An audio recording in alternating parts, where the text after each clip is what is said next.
And for more on September 11th's legacy, we are joined in Beijing studio, Ms. He Wenping, professor at the Chinese Academy of Social Sciences. Welcome. In Washington, D.C., Mr. Kamran Bokhari, who is a fellow with the program on extremism at Georgetown University's Center for Cyber and Homeland Security. In Berlin, we are having Mr. Timo Lochocki, who is a Transatlantic fellow with the Europe program at the German Marshall Fund. Welcome to the three of you. I want to start with you, Mr. Bokhari. How much do you think, really, from your perspective, September 11th has changed our world today? I think it has changed it immensely. I think that it was a watershed moment in terms of how we deal with security, how we deal with terrorism. It was a geopolitical event and not just another major terrorist attack. I think it was very defining in the way how the world now deals with terrorism, and it's really changed our processes, the way governments deal with immigration, the way borders are secured, the way people get driver's licenses in the United States. So it's very fundamental. It is fundamental change. From your perspective, Mr. Lochocki, what do you think? Have we messed things further up, or actually we have put things more into order since the huge change of September 11th? We, of course, I mean everyone in the world.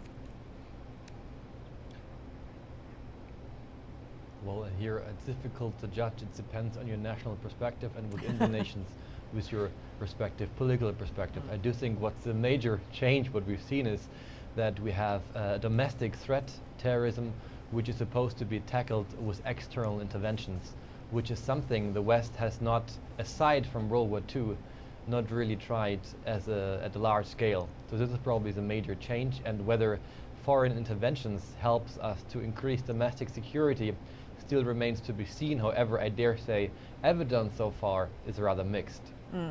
Ms. He, what do you make of it, particularly the fact that terrorist attacks keep on happening around the world? Have we found a way of really deal with it? Well, it's quite hard to find a way to deal with this unprecedented challenge that the human beings has not ever dealt with before. I think this terrorist issue, this evil, it's the negative side of this globalization. Actually, it's not something coming out in a sudden way. And then because this globalization, on the one hand, on the one side of this coin, we benefited from this, very smooth flow of this commodity and also this information. But on the other side of this coin, and then all those, there's a gap of this development between developed rich country and also this marginalized country, and even within one country, marginalized the society, the people, and with those richer and the richer and the poor. So all of those has paved this soil for this emerge of this terrorist activities. So I think this is the things it's got to be happen, no matter it's sooner or later. So that's why it's quite difficult for this all these global governments to deal with the things they have never met before. Mr. Bokhari, do you agree with what Ms. He just said? She seemed to suggest that if the root causes are not being addressed, terrorism is going to be ever on the rise. And national governments have failed so far to address the root causes. Do you agree? Well, I mean, my perspective is that the root causes are very difficult to address, and they certainly cannot be addressed in a matter of years or decades. I mean, these are constraints that the world community faces. There are geopolitical imperatives that every nation must pursue, and those geopolitical imperatives conflict with one another, and they prevent the global community from addressing those root causes. I mean, those are things that are not something that we can take care of in 10, 15, 20 years. I mean, these are multi-generational processes that have to be dealt with, and we have to accept that there's a lot of talk about root causes. Yes, they exist, and I'm not denying them, but I'm cautioning as to the extent of the capability of the world community to deal with them. If you look at Syria, we have the interests of so many different players colliding in that battle space, and we are unable to solve that problem because if you attempt to solve the problem, the law of unintended consequences brings about other problems that you don't want to happen. So, for example, the Assad regime is guilty of killing 350,000 people, of its own people. But if you topple the Assad regime, then the situation could become even far worse because of the anarchy. We saw that in Afghanistan. We're still seeing that in Iraq. And so root causes is a good term and a legitimate one. But to expect to be solved, I think that's asking for too much. All right. Mr. Lochocki, what do you think? I mean, it seems root causes, at least according to Mr. Bokhari, hard to address, not in a short while. And then we make some strategic choices, including external interventions, which have not been successful, only messy things up. Meanwhile, all these ideological and also geopolitical tensions get on further pressure on national governments and the interactions on top of the already complicated geopolitics in the world. Mr. Lochocki, in Europe, you face that as well. Where are we going, do you think? Yeah, I entirely agree with the statements of the person speaking before me. I do think this is what we currently see. Global terrorism is not so much a sign of globalization, but rather a sign of how the international community is failing to address global changes in the united community. But as we just heard, theoretically speaking, the global community would be capable of addressing these issues if it would act unitedly. However, as we just heard, this is very difficult given there is different geopolitical imperatives, and you need to have a backing at home in order to address these challenges. If I might give a different example here, which is now in the first page of the newspapers in Europe, aside from Syria, we have a very deteriorating, complex situation in Libya, which is also, say, an unstable regime, which is calling for, or say, suffering under a half-hearted intervention from Western forces. And theoretically speaking, the West, or Europe, France, Germany, the UK, they could intervene, but this would cost a tremendous amount of, say, losses, military losses, which these governments have a very hard time to sell at home. So you might say, terrorism calls for responses which democracies or market democracies are very, very much struggling to cope with. Right. Ms. He, so basically you might say, in order to increase domestic security.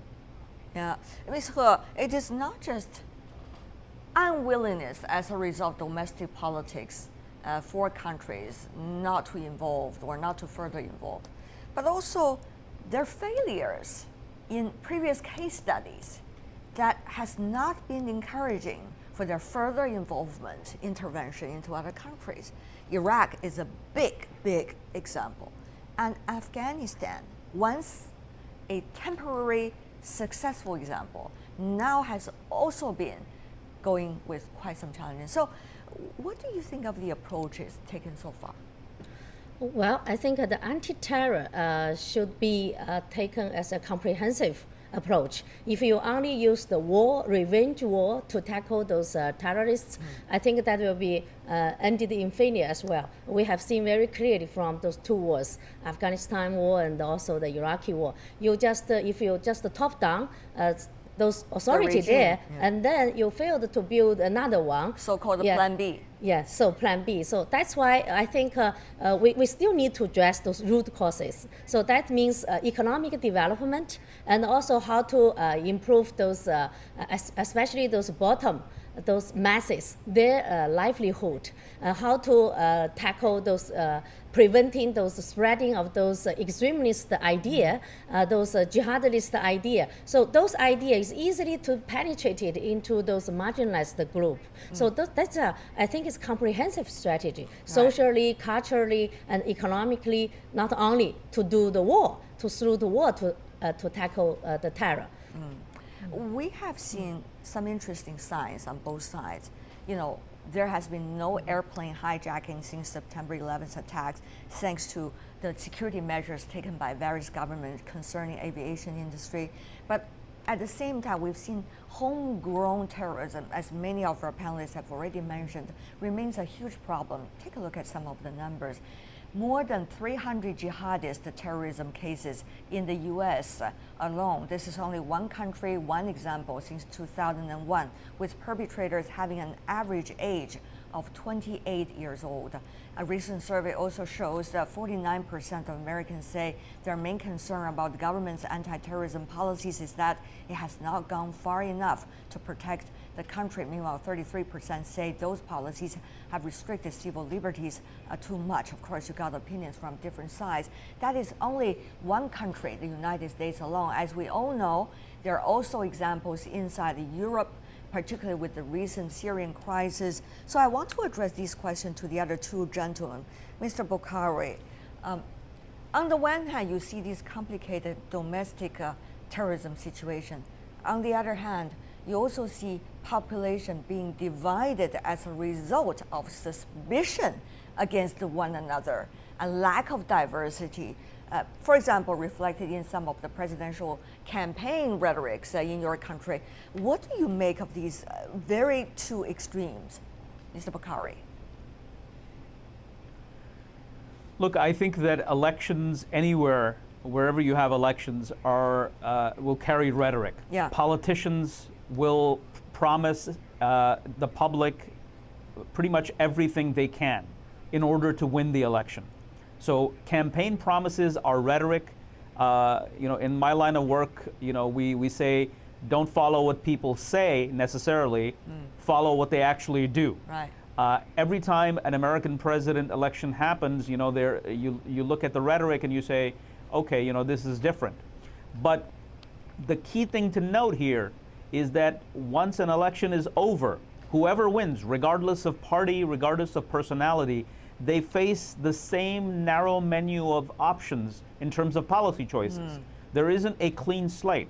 So if you compare the Bush administration with the Obama administration, there's not a whole lot of change. Yes, right. there is some change, but fundamentally you have the same hardwired problems. So President Bush came to power saying that we have no business nation building. Then 9/11 happened, and he had to do exactly what he opposed in his rhetoric. President Obama came and said, only if we, dealt with the Muslim world in a more cordial way, and if we did outreach, and things would be different. We saw the current president, do his outreach. He gave the speech in Cairo. He reached out to the Iranians. Right. But in reality, there's only so much that can be done, and therefore we need to separate campaign rhetoric from actual policies. Presidents don't do what they want to do, they do what they have to do. All right. That, of course, is one aspect of the argument. The other aspect is whether there have been a lot of soil for campaign rhetorics to grow and to win so-called hearts and minds within a country or a culture. That's another argument. Having said that, though, Mr. Lochocki, I don't want you to comment about U.S. politics, but I want you to look at it as an interesting phenomenon. On September 11th, President Obama gave his speech, and he's been talking about don't let those divide us. Obviously, some were suggesting he's having a veiled argument against some of the rhetorics with certain candidates inside his country. I don't want you to comment about American politics, but the thing is, how much can we change the situation before things get better? It would always get worse, Europe included. And China, we also face terrorism as well. So I want to get your opinion, Mr. Lochocki, for the next step forward, where is it? I do think it's very wise, as the gentleman just said, to take a broader perspective on the matters. Terrorism as such is currently presented as a very new, very recent phenomenon. However, especially having a look at the European theater, terrorism is nothing new. In Spain and Germany and France, we've been exposed to domestic terror actually since '45, and the the people who died in terrorist attacks in Europe is actually going down remarkably over the last 10 years. Compared to the 70s and 80s, this is a rather, say, as odd as it sounds, peaceful time we're currently undergoing in Europe.